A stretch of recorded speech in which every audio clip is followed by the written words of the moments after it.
nangyayari sa workout at diet mo? Yung feeling mo walang pagbabago? Pwes, yan naman ang ating tatalakayin sa video na ito. Maaaring frustrating talaga yung pakiramdam na parang walang nangyayari kahit may effort ka sa workout at diet. Pero huwag kang panghinaan ng loob. Maraming pwedeng i-check o i-adjust. Heto ang ilang posibleng dahilan at kung ano ang pwede mong gawin. Number 1, suriin ang consistency. Tanong, gaano ka ka-consistent sa diet at workout mo? Ang solusyon, kailangan mong gawin ito ng tuloy-tuloy at hindi lang on and off. Kumbaga, okay ka ngayon, bukas hindi, or okay ka ngayon, tapos sa isang linggo, hindi na okay. Real change takes weeks, 2 months, hindi lang ilang araw. Number 2, check your calories and macros.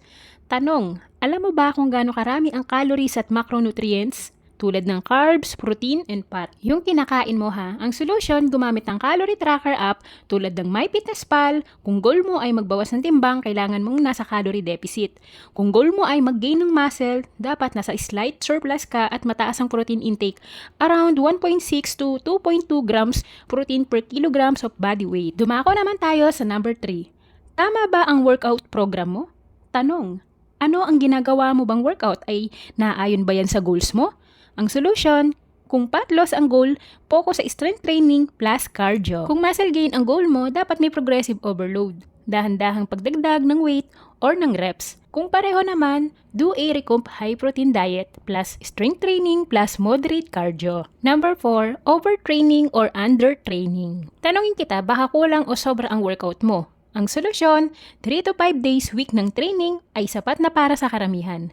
Bigyan ng pahinga ang katawan, recovery is when the body adapts and improves. Dapat may sapat na tulog o pahinga, 7 to 9 hours per night ay essential. Number 5, non-scale progress. Ang tanong, timbang lang ba ang basehan mo ng progress?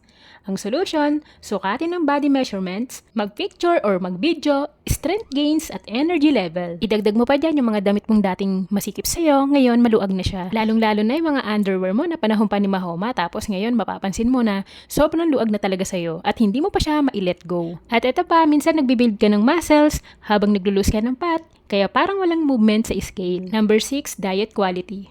Ang tanong, kahit nakaka-calorie deficit ka, malinis ba ang kinakain mo? Ang solusyon, piliin ang whole foods versus processed food. Iwasan ng sobrang sugar, fried foods, soft drinks at junk food. Kumain ng gulay, lean proteins, good fats, and complex carbs. So, yun lang muna sa video na to. Sana may natutunan ka na naman. So, yun lang. Bye!